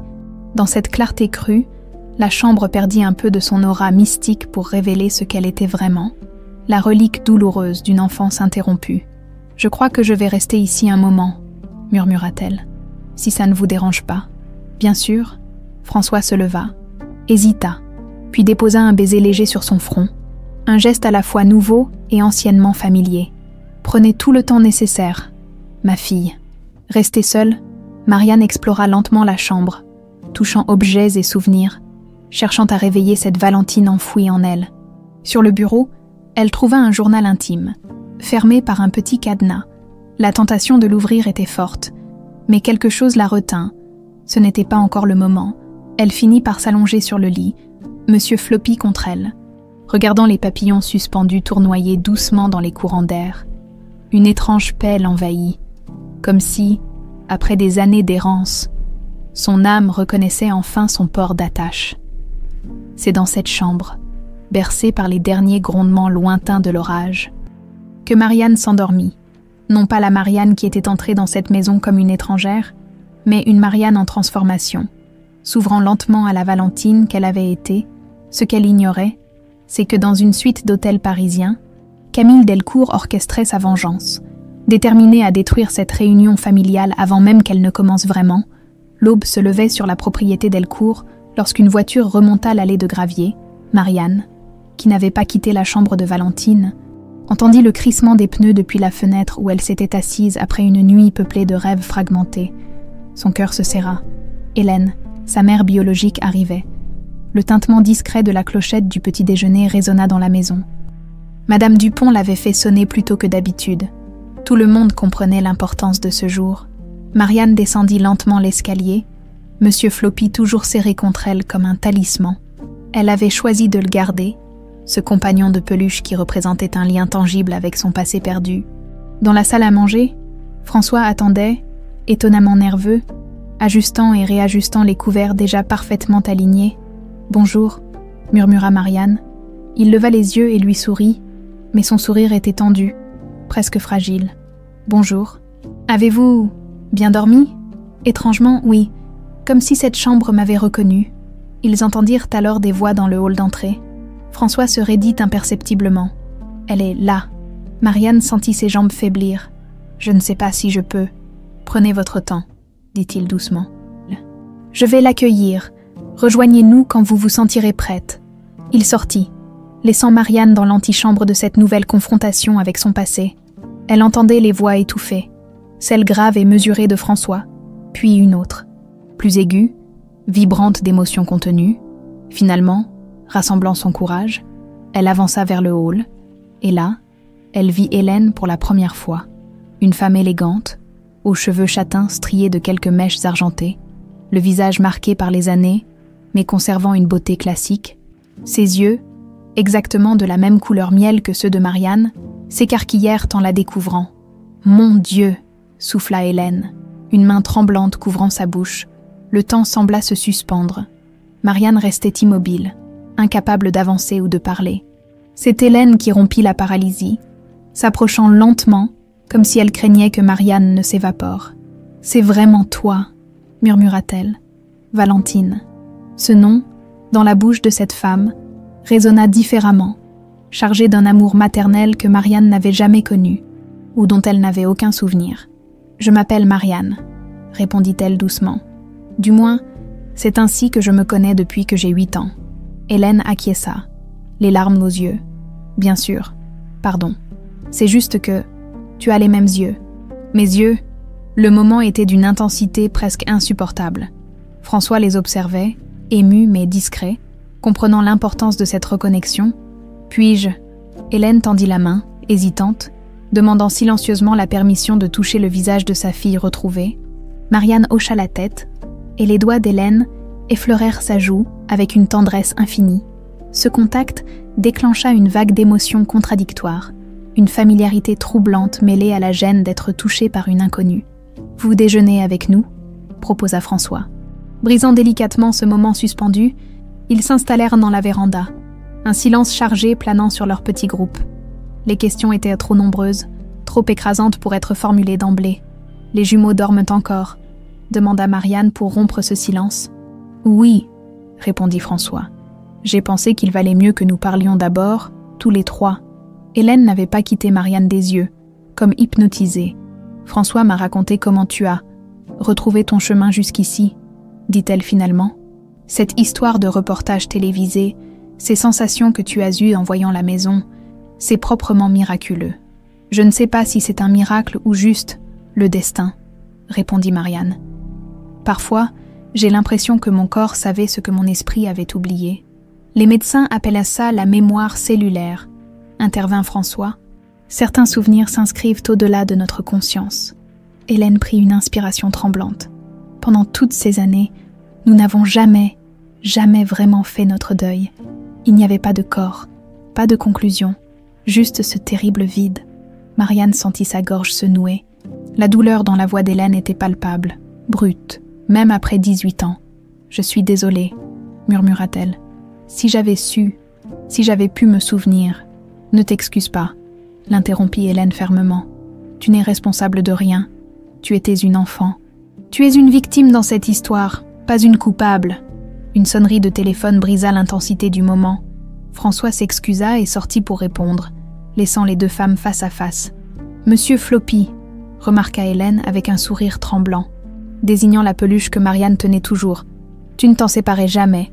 Son nom m'est venu naturellement hier soir, quand je l'ai trouvé dans ma chambre d'enfant.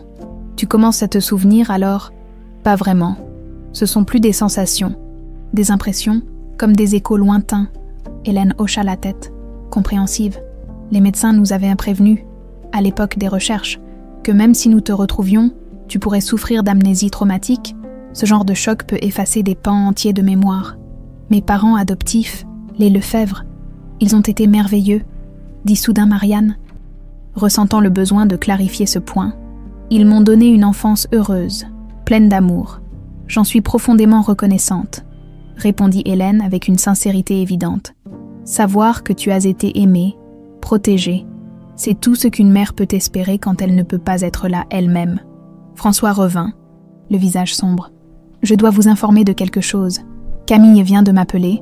Elle arrive avec son avocat. Son avocat, répéta Marianne, surprise. Pourquoi ? Elle conteste tout. L'identification, les tests ADN, ton retour dans cette maison. Elle parle même d'une conspiration pour la déposséder de sa place dans la famille. C'est ridicule, s'indigna Hélène. C'est Camille, soupira François. Elle a toujours considéré cette maison, cette fortune comme son dû, et maintenant, elle se sent menacée. Par moi ? Demanda Marianne, incrédule. Parce que tu représentes le passé qui revient, la première famille de François. Hélène jeta un regard à son ex-mari. Désolée d'être si directe, mais c'est la vérité. Un bruit de moteur les interrompit. Une autre voiture, plus imposante, plus ostentatoire, remontait l'allée à vive allure. Elle est là, constata François, plus tôt que prévu. Les événements s'enchaînèrent alors avec une rapidité déconcertante. Camille fit une entrée théâtrale dans le hall, suivie d'un homme en costume sombre portant une mallette, visiblement l'avocat mentionné. Son regard s'arrêta sur Marianne et se durcit instantanément. « La voilà l'impostrice », lança-t-elle d'une voix glaciale. « Celle qui prétend être Valentine. »« Camille », avertit François. « Tu vas trop loin. C'est toi qui es allé trop loin. »« François », rétorqua-t-elle. « Des tests ADN dans mon dos. Une réunion secrète avec ton ex-femme. » Elle désigna Hélène d'un geste dédaigneux. « Et tout ça pourquoi ? Pour cet inconnu qui a habilement manipulé tes émotions. Les tests sont formels, » intervint calmement Hélène. 99,9% de compatibilité, ce n'est pas une coïncidence. Les tests peuvent être falsifiés, répliqua l'avocat, parlant pour la première fois. Nous demandons une contre-expertise indépendante. François soupira. Bien sûr, faites ce que vous voulez. Le résultat sera le même.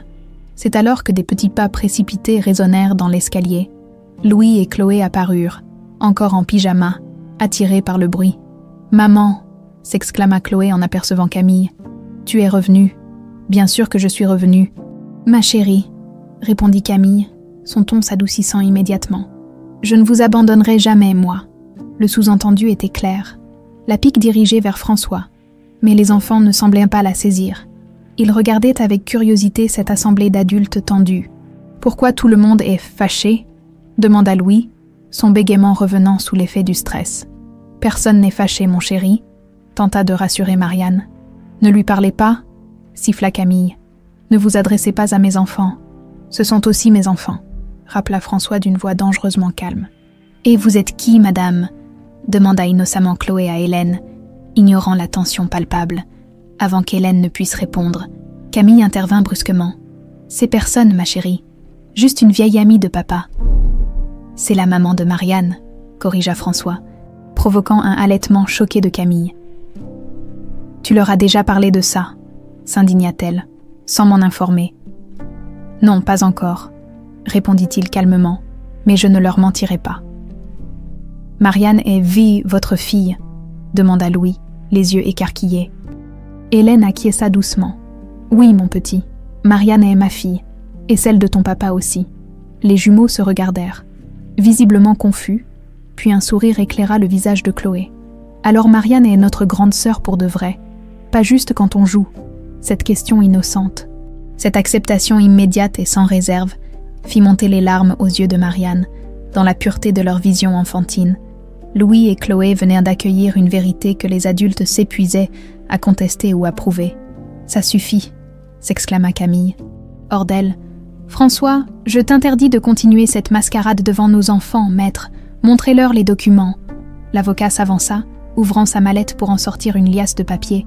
« J'ai ici une ordonnance temporaire accordant la garde exclusive des enfants à Madame Delcourt, en attendant l'audience préliminaire. »« C'est impossible, » souffla François, incrédule. « Aucun juge n'aurait signé ça sans m'entendre. »« Le juge Mercier est un vieil ami de mon père, » répliqua Camille avec un sourire victorieux. « Il comprend l'urgence de protéger des enfants d'une situation potentiellement déstabilisante. » La scène semblait surréaliste. En l'espace de quelques minutes, la joie des retrouvailles s'était transformée en cauchemar juridique. Marianne restait figée, dépassée par cette tournure des événements qu'elle n'avait jamais anticipée. C'est alors que Louis, ce petit garçon habituellement si timide, s'avança d'un pas déterminé.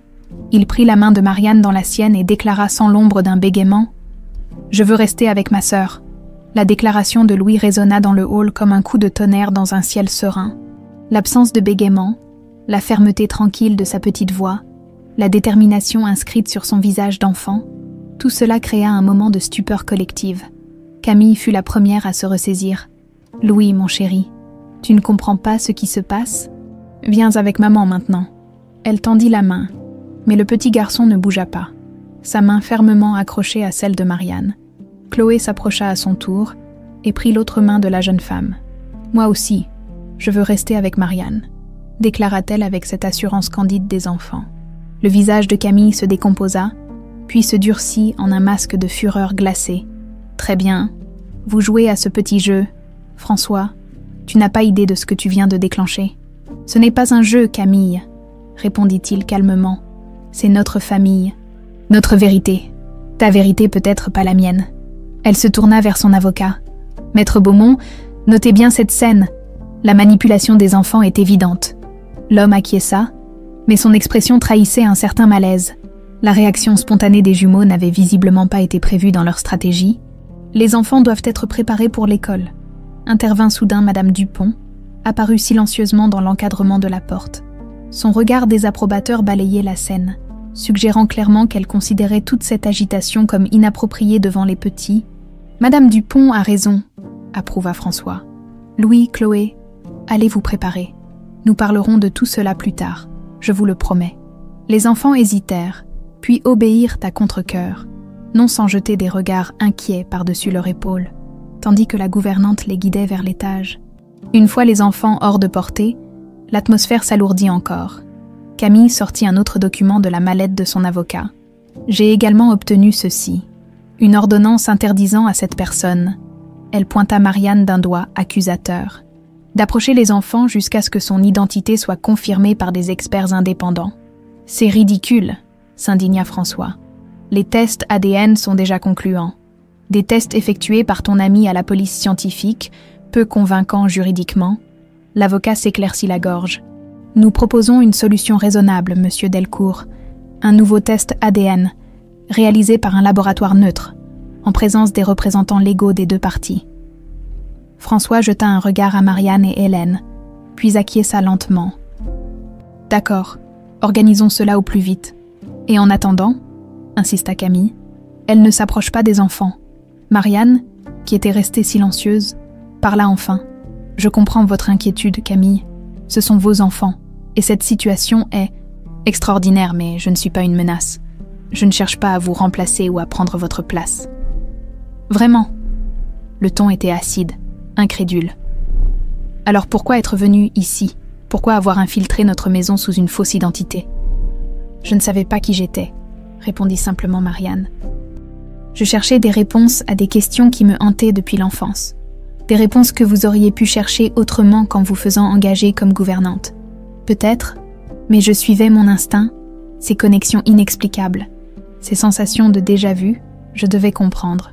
Camille la dévisagea longuement, comme si elle tentait de percer sa sincérité. « Maître Beaumont, dit-elle finalement, attendez-moi dans la voiture. » L'avocat parut surpris, mais obéit après un moment d'hésitation.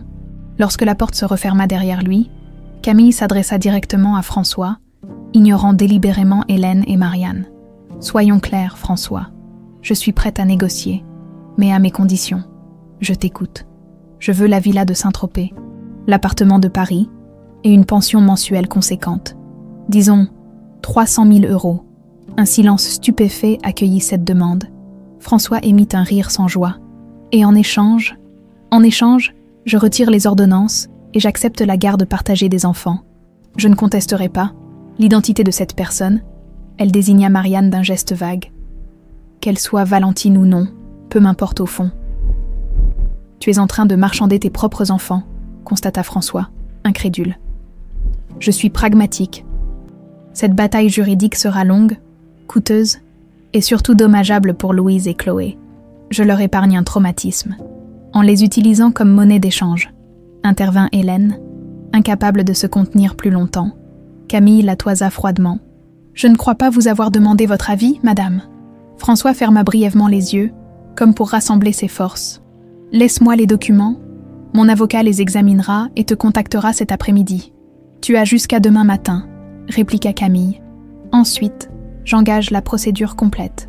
Sur ces mots, elle tourna les talons et sortit, laissant derrière elle un silence pesant. « Je suis désolée », murmura Marianne lorsque la porte claqua. « Tout ceci est de ma faute. »« Non », répondit fermement François. « Camille a toujours été calculatrice. Ce n'est pas ta présence qui la rend ainsi. Elle révèle simplement sa vraie nature. »« Qu'allez-vous faire ?» demanda Hélène. « Probablement accepter ces conditions, pour le bien des enfants. L'argent n'a pas d'importance comparé à leur équilibre. » Marianne se sentait déchirée. D'un côté, elle était bouleversée d'être la cause involontaire de cette crise familiale. De l'autre, la réaction spontanée des jumeaux l'avait profondément touchée. En quelques semaines, un lien s'était tissé. Un lien que Camille n'avait jamais su ou voulu créer avec ses propres enfants. La journée s'écoula dans une étrange atmosphère de transition. Les jumeaux étaient repartis à l'école, ignorant la tempête qui faisait rage autour d'eux. François s'était enfermé avec son avocat, tentant de dénouer l'écheveau juridique créé par Camille. Hélène et Marianne, quant à elles, passèrent ces heures ensemble, apprenant doucement à se connaître. « Tu as ses mains », observa Hélène en regardant Marianne jouer distraitement avec une tasse de thé. Les mains de François, longues, élégantes, faites pour le piano. Marianne sourit timidement. « J'ai toujours été attirée par la musique, sans jamais comprendre pourquoi. C'était comme un appel intérieur. Valentine, toi, tu commençais à composer tes propres mélodies à 7 ans. » Les professeurs parlaient d'un don exceptionnel. Hélène hésita, puis ajouta doucement. « Tu te souviens de cette mélodie que tu as jouée l'autre soir? Étoile dans le jardin. » Vaguement, c'était comme si mes doigts se souvenaient, pas mon esprit.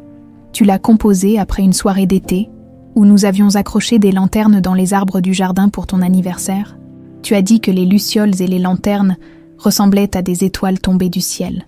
Cette image éveilla quelque chose en Marianne, une sensation fugace, comme le parfum d'un souvenir, des lanternes chinoises, rouges et dorées. Hélène la regarda avec espoir. « Oui, Exactement. Ces petites connexions, ces fragments de souvenirs partagés, tissaient lentement un lien entre elles. Pas le lien mère-fille d'autrefois, mais quelque chose de nouveau, de fragile et précieux. En fin d'après-midi, François les rejoignit. L'air épuisé mais déterminé. « C'est réglé », annonça-t-il. « J'ai accepté les conditions de Camille. Les enfants passeront 1 semaine sur 2 avec elle à Paris, et l'autre semaine ici, avec nous. » « Elle a accepté ?» demanda Marianne, surprise par cette résolution rapide. « Oui, au fond, je crois qu'elle voulait surtout une porte de sortie honorable, et de l'argent, bien sûr. Et, pour moi... » Marianne hésitait à poser la question qui lui brûlait les lèvres. « Elle accepte que je sois Valentine. Elle s'en moque, pour être honnête, mais nous ferons quand même ce test ADN indépendant, pour que tout soit officiellement établi. » À cet instant, la sonnette de l'entrée retentit. Madame Dupont apparut quelques minutes plus tard, l'air grave. « Monsieur, il y a 2 inspecteurs de police qui demandent à vous parler. » Au sujet de l'affaire Valentine, François échangea un regard surpris avec Hélène, puis acquiesça. « Faites-les entrer dans mon bureau. » Les 2 policiers, un homme d'âge moyen et une jeune femme, se présentèrent sobrement. Ils avaient été informés des récents développements par le contact de François à la police scientifique et venaient rouvrir officiellement l'enquête sur la disparition de Valentine. « Nous avons des questions concernant cette nuit de 2007, » expliqua l'inspecteur Moreau, « et notamment sur un certain Gérard Favre. »« Ce nom ne me dit rien, » répondit François, perplexe. « C'était le chauffeur retrouvé mort dans la voiture immergée dans la Saône, » précisa l'inspectrice Lambert. « Il travaillait pour une société de transport privé occasionnellement engagée par votre fondation. Cette révélation fit l'effet d'une bombe, un lien concret, pour la première fois, entre la disparition de Valentine et cet accident mystérieux. Vous pensez qu'il m'a enlevé ?» demanda Marianne, la gorge nouée. « C'est une piste sérieuse que nous explorons, » confirma l'inspecteur. « D'autant que nous avons retrouvé dans les archives un témoignage jamais vraiment exploité. Une religieuse du couvent Sainte-Marie près de Chalon-sur-Saône affirme avoir recueilli une enfant trouvée inconsciente sur les berges du fleuve. Cette même nuit, mon Dieu !» souffla Hélène, blêmissant. « Toutes ces années ?» L'inspectrice se tourna vers Marianne. « Mademoiselle, nous aurons besoin de votre témoignage complet. Tout ce dont vous pourriez vous souvenir, même des fragments, pourrait être crucial. »« Bien sûr, » acquiesça-t-elle. « Mais je crains de ne pas pouvoir vous aider beaucoup. Mes souvenirs de cette période sont pratiquement inexistants.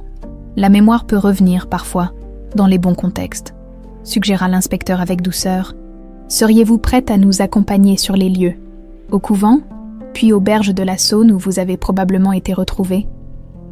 Marianne regarda François et Hélène, cherchant leur soutien. Ils acquiescèrent silencieusement. « Oui, » dit-elle finalement. « Je veux comprendre ce qui m'est arrivé, ce qui nous est arrivé à tous. » 1 an s'était écoulé depuis cette journée où Marianne avait officiellement renoué avec son identité de Valentine Delcourt. Une année de reconstruction, d'adaptation, de guérison. Le grand salon de la propriété Delcourt, autrefois témoin silencieux d'une tragédie, vibrait maintenant d'une énergie nouvelle. Des lanternes chinoises, rouges et dorées, étaient suspendues aux branches des arbres centenaires du jardin, exactement comme 19 ans plus tôt, lors de ce dernier anniversaire heureux avant la disparition. Mais ce soir, ce n'était pas un anniversaire qu'on célébrait, mais une renaissance, celle d'une famille recomposée, recousue malgré les cicatrices, Marianne, qui avait choisi de conserver ce prénom tout en acceptant son identité de Valentine, ajustait les derniers détails de la réception. Ses doigts, qui avaient retrouvé leur dextérité au piano, arrangeaient délicatement les fleurs d'un centre de table. « Tout est parfait », dit une voix derrière elle. Elle se retourna pour voir François, élégant dans son costume sombre. Son visage, autrefois perpétuellement marqué par la douleur, s'était adouci au fil des mois. Des rides de sourire remplaçaient peu à peu celles du chagrin. « J'espère que les invités apprécieront », répondit-elle, nerveuse mais excitée. Comment ne le pourraient-ils pas? La création de la Fondation Delcourt pour les enfants disparus est l'événement philanthropique de l'année. Cette fondation était née des épreuves qu'ils avaient traversées. Sa mission, aider les enfants victimes de traumatismes, soutenir les familles séparées par des tragédies et financer la recherche sur l'amnésie dissociative. Marianne en était la directrice, mettant sa propre expérience au service des autres L'enquête policière avait finalement reconstitué le puzzle de cette nuit fatidique de 2007. Gérard Favre, le chauffeur retrouvé mort dans la Saône, était impliqué malgré lui dans un réseau de trafic d'enfants. Ce soir-là, il devait enlever la fille d'un diplomate étranger présent à la réception. Pour une rançon, dans la confusion, il avait pris Valentine par erreur. Pris de panique en réalisant sa méprise et repéré par une patrouille de police, il avait accéléré sur une route sinueuse. Perdant le contrôle de son véhicule qui avait plongé dans le fleuve, par miracle, Valentine avait été éjectée du véhicule lors de l'impact et emportée par le courant jusqu'à ce qu'une religieuse la découvre, inconsciente, sur les berges près du couvent Sainte-Marie. Le choc, l'hypothermie, la peur, tout avait contribué à effacer sa mémoire, ce que les médecins appelaient une amnésie dissociative traumatique. « Tu pensais à cette nuit-là » demanda doucement François, observant son expression lointaine. Parfois, mais plus comme une histoire qu'on m'aurait racontée que comme un souvenir personnel. La mémoire de Marianne n'était jamais revenue entièrement. Quelques flashs, quelques sensations, mais rien de la cohérence narrative qu'elle avait espérée. Les spécialistes lui avaient expliqué que c'était souvent le cas avec ce type d'amnésie.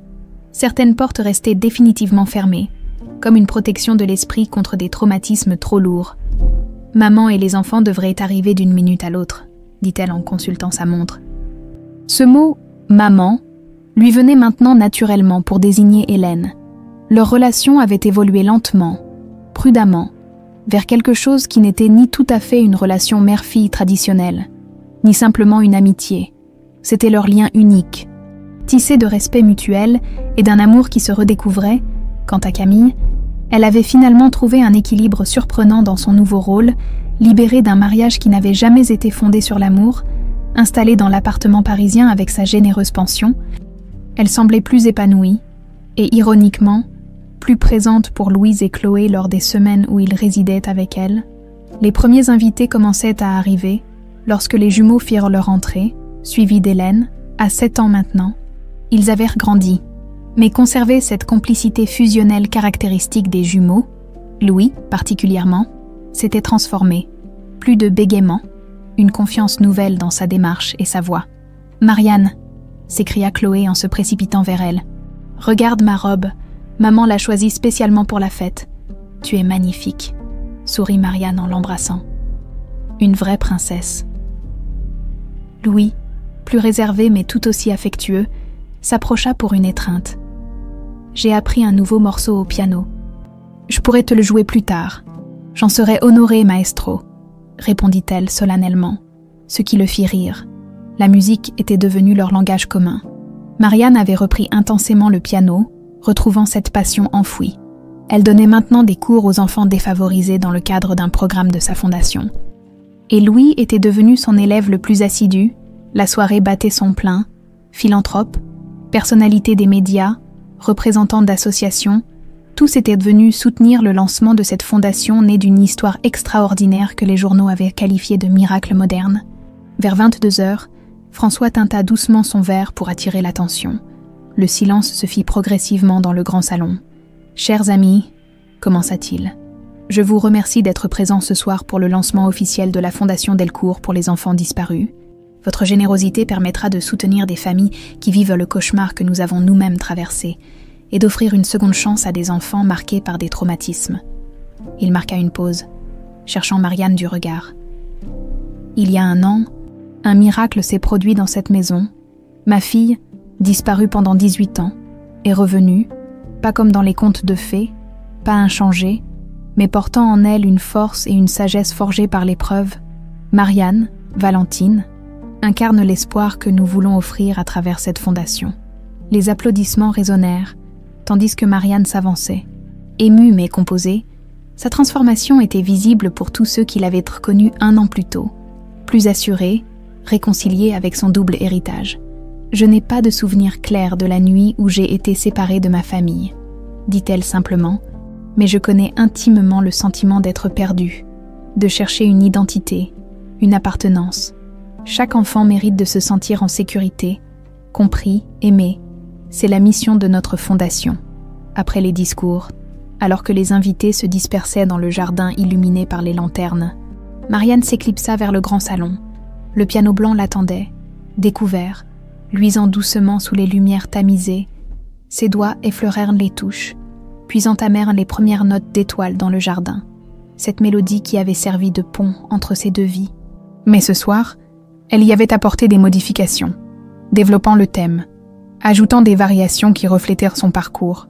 Ce n'était plus simplement la composition innocente d'une enfant de 7 ans, mais une œuvre mature qui intégrait la joie, la perte, la douleur, et finalement, la rédemption. Les jumeaux entrèrent silencieusement et s'assirent près du piano, hypnotisés, puis François et Hélène apparurent à leur tour dans l'encadrement de la porte, côte à côte, unis non plus par l'amour romantique d'autrefois, mais par un lien tout aussi puissant, celui d'avoir perdu puis retrouvé leur enfant, Madame Dupont, qui s'apprêtait à servir le champagne aux invités, s'arrêta un instant pour observer cette scène. Ses vieux yeux, témoins de tant de douleur dans cette maison, brillaient maintenant de larmes contenues, dehors. Les lanternes se balançaient doucement dans la brise du soir, créant l'illusion d'étoiles tombées du ciel pour se poser dans le jardin. La mélodie s'élevait, traversant les fenêtres ouvertes pour se répandre parmi les invités qui se turent progressivement. Saisis par la beauté du moment, lorsque les dernières notes s'éteignirent, un silence respectueux plana quelques secondes. Puis, les applaudissements éclatèrent, d'abord hésitants, puis plus affirmatifs, jusqu'à devenir une véritable ovation. Marianne se leva et s'inclina légèrement. Quand elle releva la tête, son regard croisa celui de François, puis celui d'Hélène. Tant d'amour dans ses yeux, tant de fierté. Elle se tourna ensuite vers Louis et Chloé, qui applaudissaient avec enthousiasme. En cet instant parfait, Marianne comprit que peu importaient les souvenirs perdus de Valentine, l'essentiel était ce qu'elle avait construit depuis, cette famille recomposée, cette mission de vie, cette capacité à transformer une tragédie en source d'espoir pour d'autres. Le passé resterait toujours partiellement dans l'ombre, mais l'avenir, lui, brillait comme les étoiles dans le jardin, lumineux, prometteur et infiniment précieux. Quelques semaines plus tard, dans un quartier modeste de Lyon, une école de musique ouvrait ses portes. Son nom, Étoile dans le jardin, sa mission, offrir un enseignement musical gratuit aux enfants défavorisés ou traumatisés, sa directrice, Marianne Delcourt, celle qui avait appris que même les âmes les plus blessées peuvent un jour retrouver leur mélodie, et dans le hall d'entrée de cette école, une simple plaque commémorative à la mémoire de Claude et Marie Lefebvre, qui m'ont appris que la famille se définit par l'amour, non par le sang, et à tous les enfants qui cherchent encore leur chemin vers la maison,